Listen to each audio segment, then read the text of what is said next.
O médico Manuel Francisco de Campos Neto atuou como legista na fronteira Brasil-Bolívia e escreveu o livro Mulas Humanas sobre a experiência. Mulas humanas.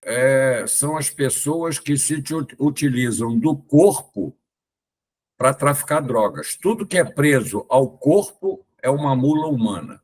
Não importa como, se é cápsula de cocaína engolida, se é presa ao corpo, se é dentro da cueca, se é dentro dos órgãos genitais, se é preso na canela, tudo é tráfico dentro do calçado, dentro da roupa, tudo é mula. O que é fora da mula são os mocós, que é um termo utilizado pela polícia, que os traficantes se utilizam de esconder as drogas dentro de vários meios, como produtos artesanais, dentro de carro, dentro de painel de carro, dentro de carga de caminhão, dentro de animais, apesar que os animais também poderiam ser considerados mulas.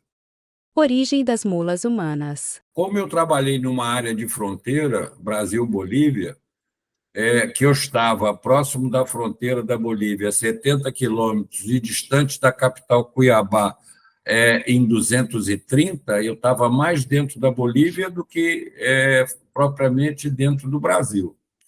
E o que aconteceu? O que foi o gatilho? A minha especialidade básica é ortopedia e trauma, a medicina legal passou a ser uma segunda especialização que eu fiz. E o que aconteceu? Eu estava de plantão, o gatilho, eu estava de plantão dentro do Hospital Regional de Cáceres, em Mato Grosso, e chegou um mula de 16 anos, algemado, drogado até a alma, escoltado pelos policiais do Gefron, e pediram que eu fizesse a pesquisa para saber se ele era um suspeito de cápsula de cocaína engolida. E como o meu trabalho é médico, eu pesquiso o tipo de invólucro que o mula manufatura a sua cápsula a ser engolida, se ele aparece no raio-x ou não, é um trabalho médico. Eu tenho interesse, passei a ter interesse e fiquei com ele sentado do lado de fora do raio-x, aguardando a vez dele para poder radiografar. O que aconteceu? Aproveitei a oportunidade para fazer uma entrevista da vida dele, ele era um boliviano, quanto que ele usava de droga por semana, onde ele conseguia dinheiro para comprar droga, e ele foi respondendo. O problema é que, no meio dessa entrevista com esse rapaz, ele começou a passar mal e vomitou 2 cápsulas de cocaína no chão. Esse foi o gatilho. Eu falei, está errado, a gente tem que fazer alguma coisa para isso mudar.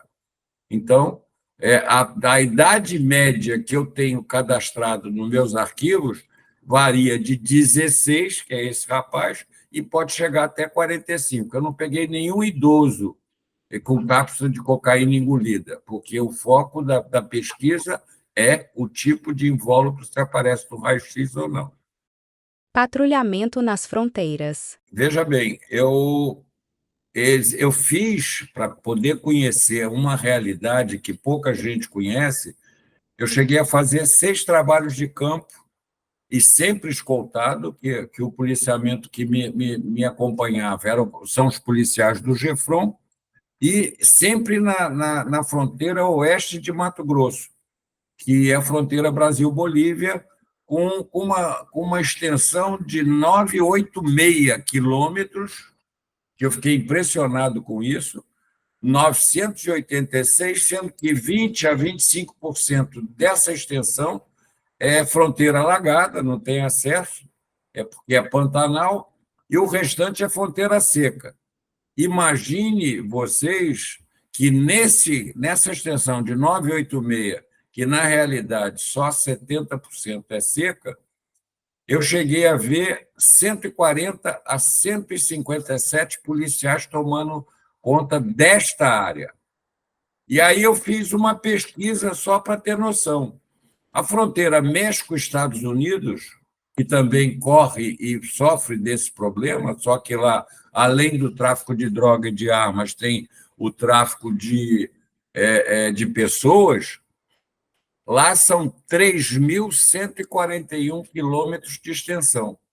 Nós, a oeste de Mato Grosso, 986. Então, só para fazer um comparativo, 986 chegou a ter 157 homens especializados nessa fiscalização, e nos Estados Unidos, com 3.141, tem 23 mil policiais. Então, o que acontece? As nossas fronteiras são altamente vulneráveis. Inclusive, se tiver oportunidade, nesses trabalhos de campo, eu mandei algumas imagens, mostra a visão de satélite e mostra a fronteira Brasil-Bolívia dividida, de perder de vista, por uma cerca de arame liso. Veja bem, uma cerca de arame liso vai segurar quem?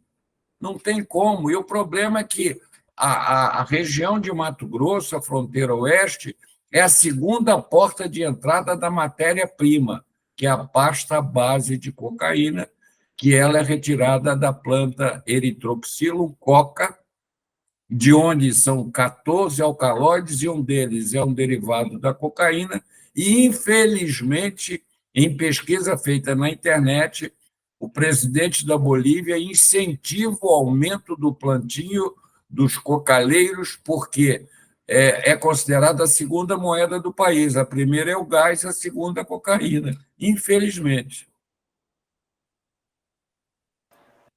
Que loucura isso. Como é que são essas cápsulas, né, que as pessoas ingerem? O que tem nessas cápsulas? As cápsulas normalmente, as cápsulas normalmente existem vários invólucros, na intenção de não só determinar segurança de vida para o traficante, porque elas correm o risco de se corromper, tanto é que o título do meu livro é Mulas Humanas, Suicidas em Potencial, porque eles estão levando uma bomba relógio na barriga. E se vocês observarem, atualmente na TV a cabo tem um programa chamado Aeroporto, em que eu assisto constantemente, e hoje, em 2024, recentemente, no aeroporto de Guarulhos, foram presas 19 mulas com cápsula de cocaína engolida. Então, essa metodologia não vai mudar, de forma nenhuma. E então, eles embalam em várias camadas, tanto é que uma delas eu consegui descobrir, que era o insufilme, sendo uma das camadas na intenção de burlar o diagnóstico por imagem. Também existem cápsulas com papel carbono, com filme alimentar.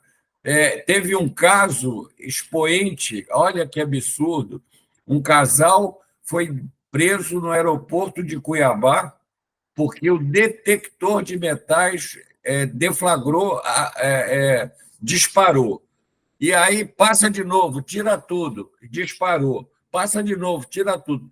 Imaginem os senhores que o casal tinha no seu abdômen inúmeras cápsulas de cocaína envoltas em papel alumínio, que foi a causa do disparo de emergência do detector de metais.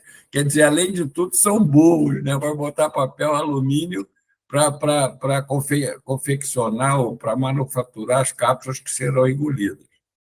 Quantidade suficiente para uma overdose. Na minha pesquisa, conversando com o pessoal da toxicologia da USP de São Paulo, da qual a gente tem acesso e tem informações, a quantidade mínima letal para quem nunca usou droga é 1,2 gramas de cocaína, ou pasta base. O que aconteceu? O meu recorde de pesquisa, uma boliviana com 98 cápsulas de cocaína engolida, de pasta base engolida, e cada cápsula com 22 gramas. Então, veja bem, se a dose letal mínima para matar um ser humano que nunca usou droga, a dose letal é 1,2 gramas, essa mulher estava no seu abdômen com mais de 2 quilos da pasta base. Inclusive, em entrevista feita numa pesquisa dentro dos presídios, é uma metodologia utilizada hoje para dar fim nos seus desafetos. O que acontece? Pega o desafeto, segura a força, faz ele engolir uma pedra de crack. Ele engole a pedra de crack, quando ela bate no estômago e sofre os efeitos dos sucos gástricos e entram na circulação sanguínea, esse indivíduo pode e vai morrer, provavelmente, por uma overdose de cocaína pela ingesta apenas de uma pedra de crack. Casos com outras drogas. Cada dia que passa, o lado de lá, né, o narcotráfico, porque nós estamos falando da fronteira na qual eu tive acesso, sempre escoltado, é claro. Era a fronteira oeste de Mato Grosso, mas existem as fronteiras do Peru e Colômbia que sofrem com o mesmo problema, que é o tráfico de droga através dos andarilhos. Agora, a modalidade de transporte é muito criativa. Inclusive, nós tivemos alguns casos, apesar que o cloridrato de cocaína e a pasta base são produtos sal, eles não são líquidos, os narcotraficantes que utilizam a modalidade de cápsula de cocaína engolida tiveram a ideia de adicionar solventes a essa matéria-prima que é fruto da eritroxilo-coca e transformar em cocaína líquida. O que acontece, medicamente falando? O tubo digestivo do lado de fora tem produto alimentar que está sendo processado e do lado de dentro tem a cápsula com conteúdo líquido. Líquido dentro e líquido fora, essas cápsulas de cocaína líquida não aparecem no raio-x simples, só vão aparecer nos tomógrafos, na tomografia computadorizada. Pergunto eu, será que todas as unidades médicas de fronteira têm tomógrafo suficiente para diagnosticar a materialidade do crime, que é a cápsula de cocaína engolida? Inclusive, me permita fazer um comentário também médico, pesquisando um juiz federal que faz parte também, que ele escreveu o artigo da dosimetria da pena que é aplicada na Lei 11.343, que é a lei do narcotráfico, e que varia de 5 a 15, eu perguntei para ele, doutor Rodrigo Bahia, como é que é feito o cálculo da dosimetria em relação ao indivíduo com tráfico de droga? Um pega 5 anos e o outro pega 15. Ele falou para mim que fica numa situação ligada diretamente ao produto que o indivíduo está traficante, a qualidade do produto, a quantidade do produto, isso vai somando a pena. De qualquer maneira, é uma coisa que precisava ser revista. Por quê? Olha só, ele deu no seu artigo, que consta do nosso livro, na sua 3ª edição, que o médico que vai fazer o diagnóstico, que vai determinar a materialidade do crime, ele só pode atuar com procedimentos não invasivos. Olha só. Então, o que é procedimento não invasivo? É fazer o raio-x ou a tomografia. Para o indivíduo retirar essas cápsulas do seu organismo, o indivíduo tem que autorizar, ninguém autoriza. Por quê? Como é que o indivíduo, em cima da nossa Constituição de 1988, o indivíduo vai dar uma autorização para produzir prova contra si? Muito bem, vamos aos problemas que eu passei. A metodologia para fazer o traficante mula evacuar as drogas, as cápsulas, nós adotamos, nós não, o Brasil inteiro adota a mesma metodologia utilizada no exame da colonoscopia, que é a ingestão de manitol com suco de fruta. Então, seria o manitol com suco de laranja, o indivíduo toma um copo a cada 5 minutos. Amigos, ele evacua a alma, ele não evacua as cápsulas. Agora vem o problema. Olha o problema. Eu tive um caso, eu estava de plantão no regional, e o indivíduo que estava com cápsula de cocaína engolida, e nós administramos a medicação para ele evacuar, ele começou a fazer um choque anafilático ao manitol. Quase que morreu nas nossas mãos. Fui à diretoria do hospital, relatei o fato, o diretor virou para mim e disse: o senhor sabia que não podia fazer e fez. Segundo caso, tanto é que nós já questionamos ao Conselho Regional de Medicina e o Conselho Federal de Medicina para que tivesse uma normatização legal para proteger o médico que está na linha de frente, e não vai ser protegido. E o segundo caso que nós tivemos foi o indivíduo, com o uso da medicação, fez uma obstrução intestinal. Nós tivemos que subir com ele muito rápido para o centro cirúrgico, abrir a barriga dele para desobstruir, senão ele ia morrer. Mesmo episódio, fomos à direção do hospital, relatamos o fato e a direção disse: o senhor sabia que não podia fazer e fez. Então, o médico que estiver na linha de frente e, por acaso, tiver o desgosto de perder um traficante, ele está correndo o risco de ser processado. E mais, olha só, vocês não acham um absurdo? Desculpe, vocês não acham um absurdo um custo de uma tomografia altíssimo da rede pública, utilizar a rede pública do SUS nos seus hospitais para fazer diagnóstico de cápsula de cocaína engolida em traficante, sabendo que outros pacientes de poder aquisitivo baixo precisam desse exame e ficam esperando em longas e longas filas? Está tudo errado, amigos, tudo errado. Medicina legal. Agora nós vamos falar de medicina legal. Tinha um professor meu de Campinas que falava para mim que o cadáver conversa com o legista. Realmente conversa. Eu estava de plantão no ML, a gente respondia sobre aviso, e chegou um andarilho da rodoviária morto. E a necrópsia, pelo menos da forma que eu me eduquei e me padronizei, é como se fosse abrir um livro. Eu não deixo tirar roupa, eu que vou fiscalizar e vou inspecionar a roupa para saber se tem alguma perfuração, para saber se tem algum sinal de luta, tecido rasgado. Tira-se a roupa, não deixo lavar o corpo, vamos avaliar o corpo para ver os sinais externos que a gente possa encontrar, para, a partir daí, abrir o cadáver, crânio, tórax e abdômen, à procura do diagnóstico da sua causa-morte. Muito bem. Imagine os senhores que o cadáver estava limpo, a roupa limpa, e eu, conversando com ele, eram 2 e pouco da manhã, eu falei: amigo, me ajuda, que eu preciso de você para a gente poder chegar a uma causa-morte. E era classificada pela polícia, como quando trouxe o corpo, como morte suspeita. A morte suspeita é obrigada a ser feita a necrópsia. Quando a morte é de forma natural, hipertenso, acidente vascular cerebral ou qualquer outra de comorbidade, aí ele vai para um outro setor que não é o IML, ele vai para o SVO, que é o Serviço de Verificação de Órgãos. Muito bem. Não encontrei perfuração na roupa, não encontrei visivelmente, macroscopicamente, nenhuma lesão que justificasse a sua morte. Fizemos a incisão em Y, que vai do ombro ao ombro e vai na fúrcula external e vai até o pubis, e quando foi descolada a pele, apareceu uma área de infiltrado hemorrágico da musculatura peitoral à esquerda.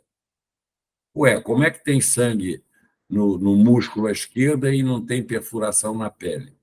Aí foi que eu tive a ideia de pressionar a pele por dentro, de dentro para fora, na região coincidente com esse hematoma.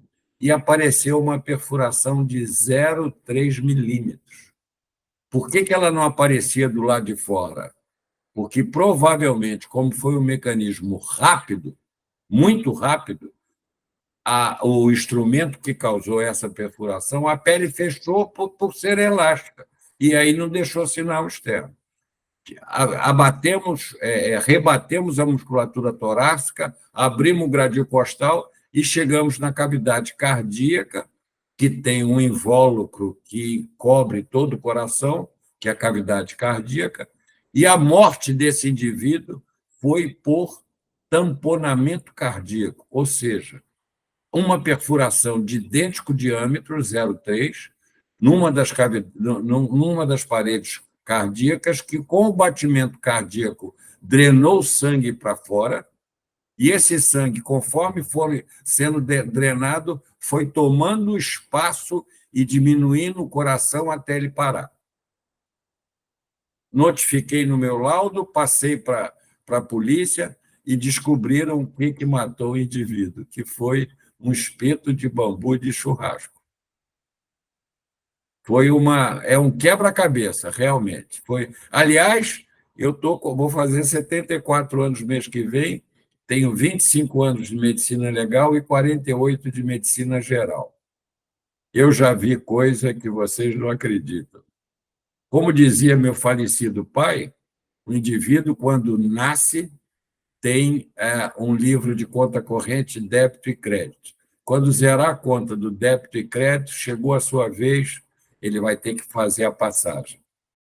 Livro a respeito de medicina legal. O problema maior, do meu ponto de vista, inclusive minha esposa briga muito comigo, foi que eu gastei 3 anos e meio da minha vida profissional em parceria com o professor Jorge Pauletti Van Hel, que um profissional reconhecido nacional e internacionalmente, médico legista, professor de medicina legal, com 42 livros publicados, é um ícone, e, infelizmente, foi meu coautor nesse Atlas de Medicina Legal, guia prático para médicos e operadores do direito, e ele veio a falecer no dia 7 de julho do ano próximo passado.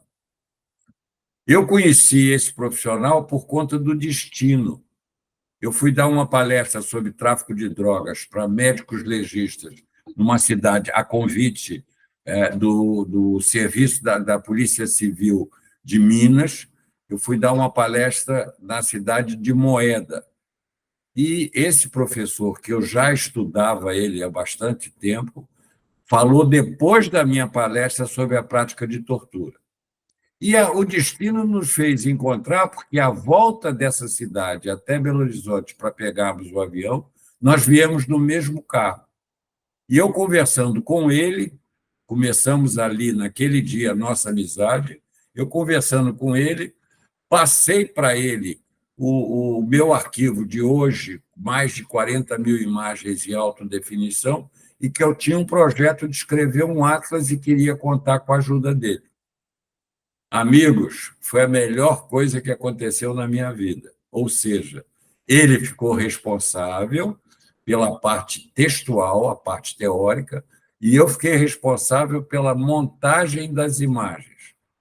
Esse Atlas de Medicina Legal é toda a experiência ao longo dos 41 anos que eu passei em Mato Grosso, que eu sempre andava com a minha máquina pessoal fotográfica, que tinha o recurso de macro, que podia pegar uma perfuração de um projetil de arma de fogo com um diâmetro de 9 milímetros e transformar isso numa página inteira para ver os detalhes que aparecem nessa lesão e o perito que for avaliar esta lesão poder chegar a uma conclusão se o disparo foi feito encostado, a curta distância ou à distância, que eu acho que é um elemento importante para qualquer perito criminal. Tanto é que esse Atlas é para servir de experiência, então, são 30 capítulos, com 2 volumes, é o único Atlas no país com 2 volumes, cujo prefácio foi assinado pelo professor Duarte Nuno Vieira, que, na época, era o presidente da IALME, Academia Internacional de Medicina Legal, com sede na Suíça. Além de constar com esses 2 volumes, com 30 capítulos, mais de 1.700 páginas, mais de 5.000 imagens em alta definição. Por que das imagens? Porque uma imagem vale mais do que 1.000 palavras. Então, para adestrar os profissionais que precisarem ter uma fonte de consulta, principalmente os médicos do interior, como foi o meu caso. Qual foi a nossa tristeza? O Atlas foi lançado em São Paulo, foi lançado na OAB de São Paulo, foi lançado em Cuiabá pela Unimed, e, de repente, nós fomos processados. Fomos processados porque apareceu uma orelha de uma vítima e a pessoa advogada disse que era a orelha do pai dela. Veja bem, nós tivemos o mínimo cuidado técnico seguindo toda a rotina científica. Nenhuma imagem seria identificada. E eu tenho um parecer do Ministério Público que diz: quando a imagem está adequadamente desidentificada, quando esta obra literária vai fazer parte de ciência para adestrar profissionais futuros, não precisa de autorização. E mais, ter autorização, pergunto eu, para se ter uma imagem de uma sequência de uma necrópsia, só vai ser dentro do ML, não tem outro lugar para se ter uma sequência. Segundo, essas imagens que são coletadas com máquina fotográfica própria, não usando máquina da instituição para não ter o problema da prevaricação. Terceiro, essas imagens, pergunto eu, de madrugada, num plantão no IML, chega um custodiado ou um detento baleado na nuca por uma execução sumária. Quem é que vai dar autorização para utilizar essa imagem? Primeiro, não vai ter acesso aos parentes dele. Segundo, não tem ninguém acompanhando o corpo, só o policial. Então, está tudo errado. Mas, infelizmente, nós estamos no Brasil. Estamos sendo processados por causa de uma orelha, deixando bem claro isso. Eu pedi à USP de Ribeirão Preto fazer um laudo pericial das imagens. O laudo tem 17 páginas, caracterizando que nós cumprimos com toda a normatização para poder ser utilizada. Fomos condenados em primeira instância, fomos condenados em segunda instância, a ponto do desembargador da segunda instância não aceitar a perícia feita na USP de Ribeirão Preto, que nos protegeria.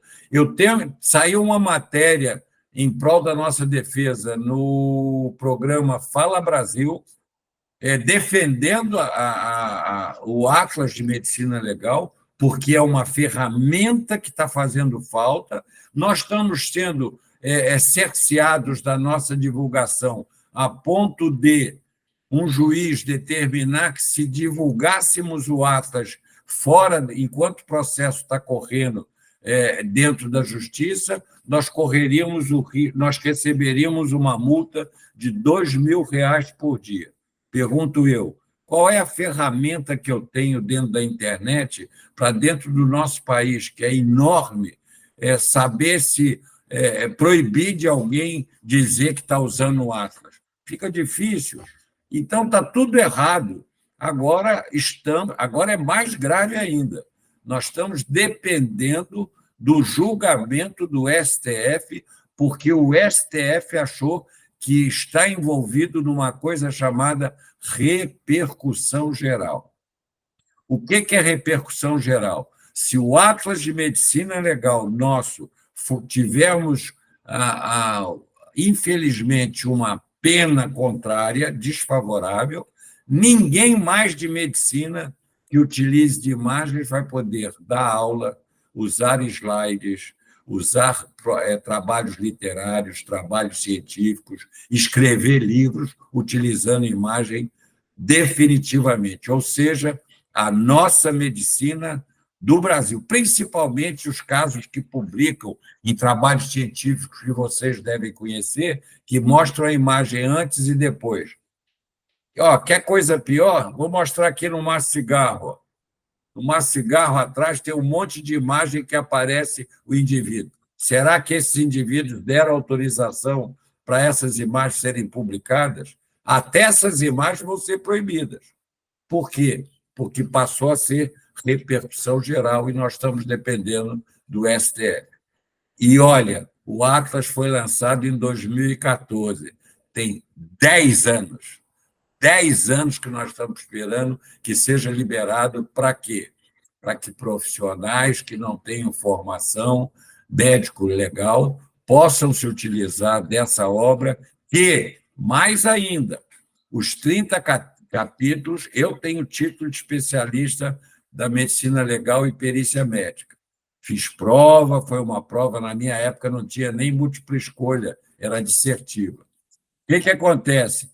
Em vez de, na minha época, eu ter comprado 12, 15 livros de medicina legal para me preparar para a prova, o nosso Atlas, com 30 capítulos, contempla 85% da matéria médico-legal para qualquer profissional que queira fazer o título de especialista, a prova para título de especialista.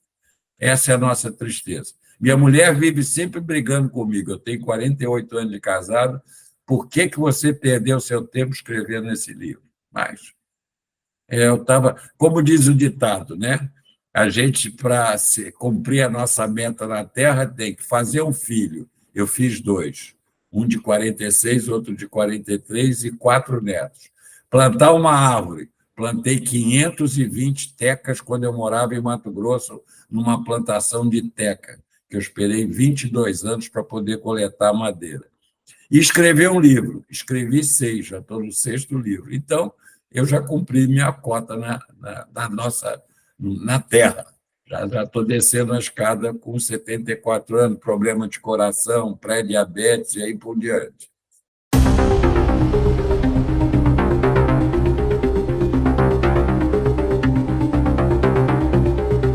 Acesse o portalnorte.com.br e veja essa e outras entrevistas especiais.